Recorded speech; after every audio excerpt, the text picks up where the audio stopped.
to change theme in Vita Mahjong. In this video, I'm going to show you how you can customize it.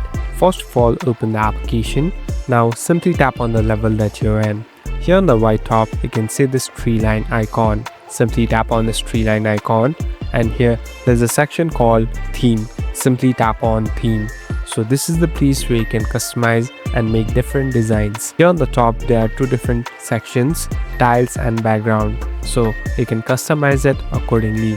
So here there are some limited designs that are available. Now simply select the one that you want to change into, and you can even change the background. At last, here on the bottom, tap on confirm. So it will take some time, and as you can see, the whole theme is changed. Now you can start playing the game. Thank you for watching this video. I hope this video will help you.